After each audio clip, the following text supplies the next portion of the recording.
Welcome to the flight levels. There has been a lot of media coverage surrounding the state of air traffic control and its various systems. As usual, the media have been hyping up the pending doom of the situation. We need to talk about what's going on with the air traffic control system and its various components. We also need to look at what's going on in Washington, D.C. and Newark, New Jersey. Let's get to it.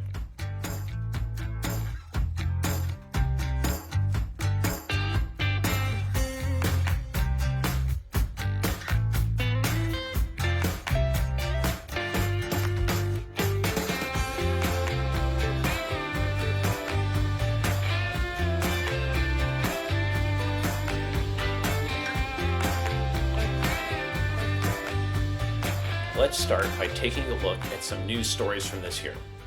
The hysteria began following the crash between a regional jet and a Black Hawk helicopter near Washington's Reagan Airport.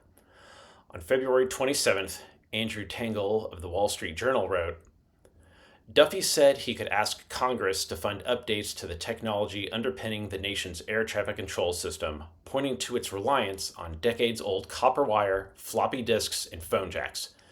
This is unacceptable. We're the greatest country on earth, and this is the system we use," he said.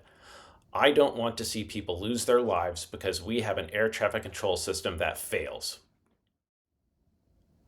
On March 11th, Alison Sider of the Wall Street Journal wrote, "Duffy said recent accidents have brought renewed focus to an antiquated air traffic control system.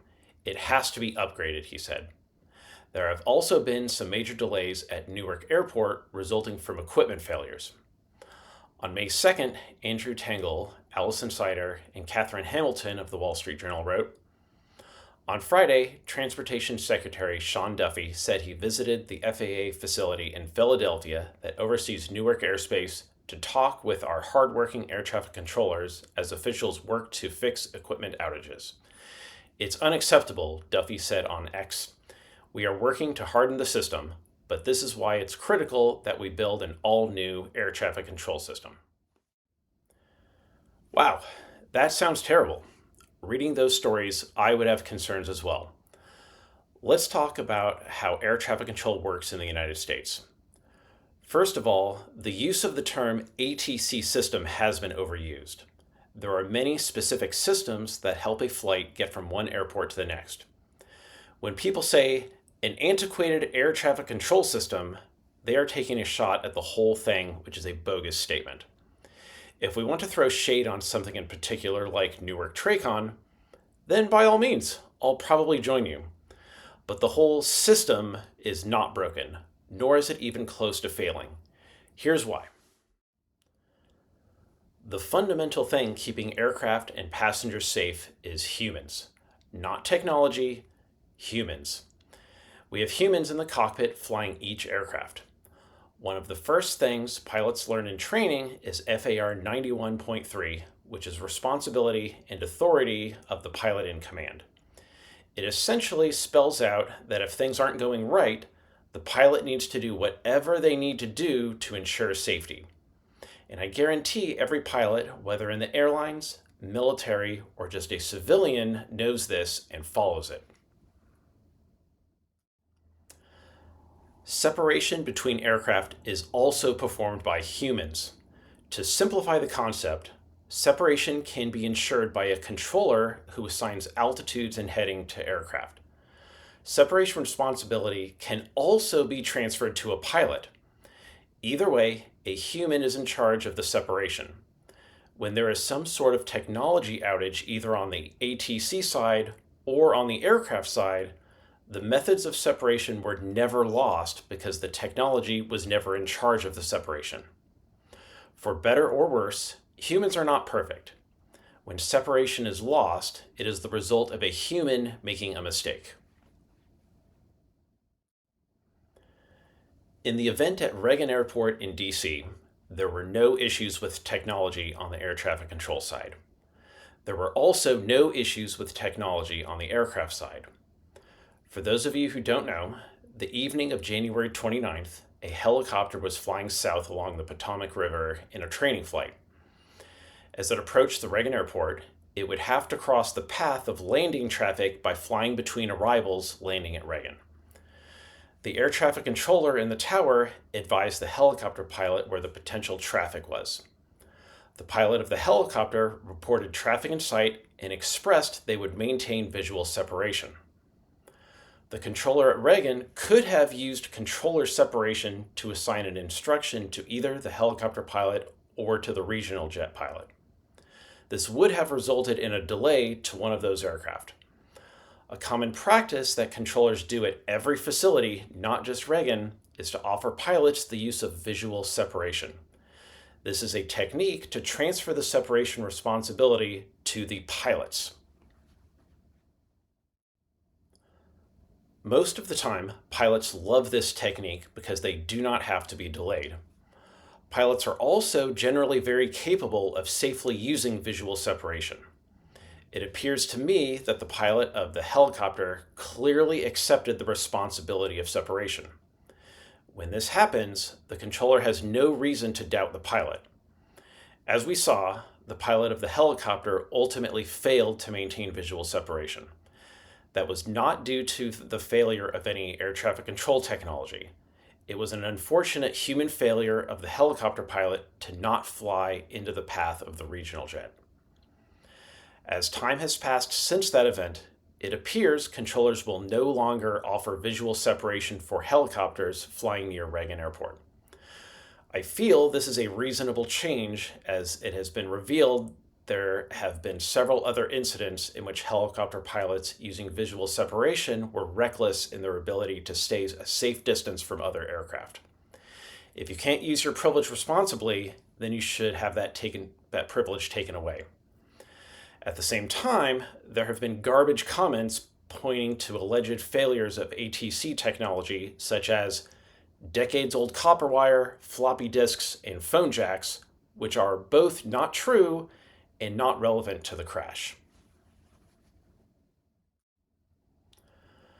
But Joe, when the screens went blank at Newark Approach Control, how can you say separation wasn't lost? Fair question.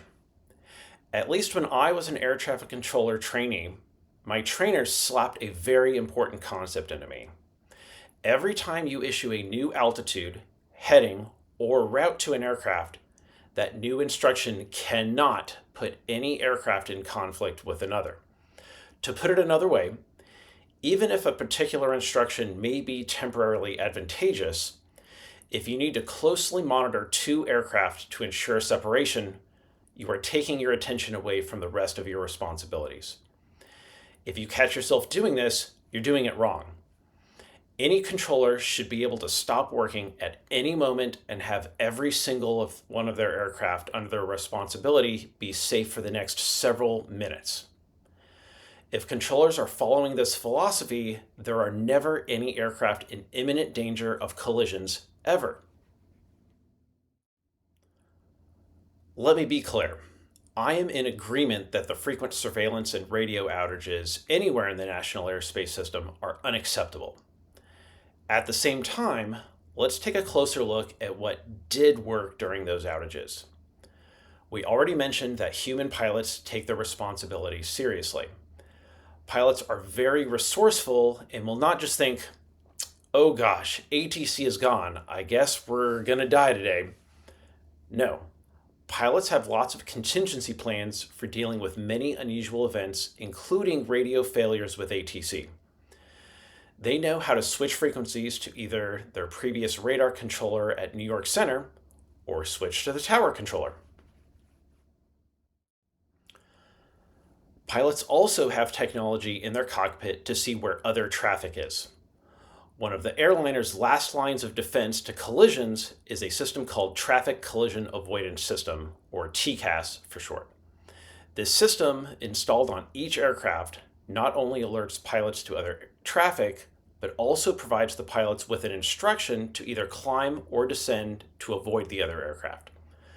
There are events every year where a controller mistakenly gives a pilot an instruction that puts them in conflict with another aircraft.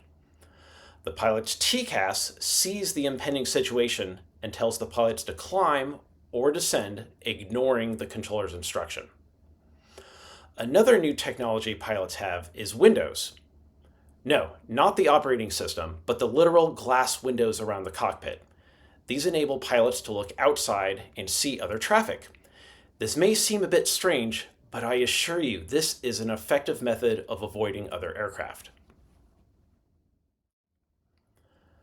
On the air traffic control side, as soon as the outage occurred, coordination went out to the arrival sectors at New York Center to stop handoffs to the TRACON.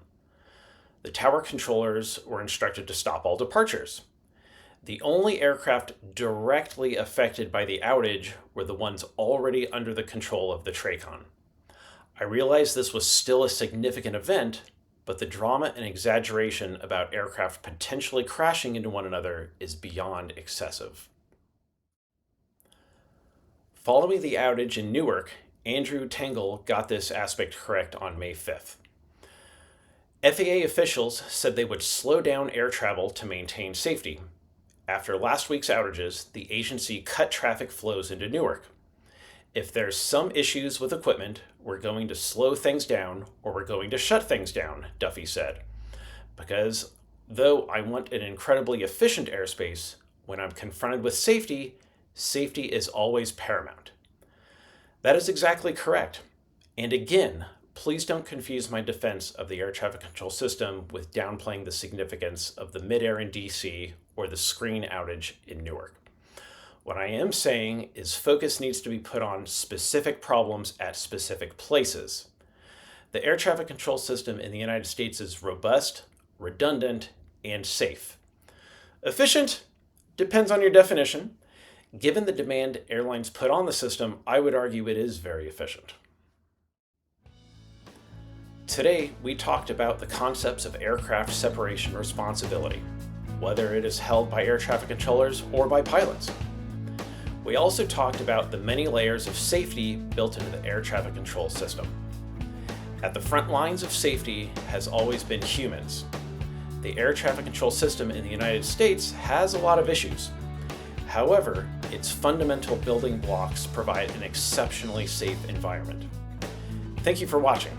Tune in next week when we explore the specifics of what is going on in Newark Approach.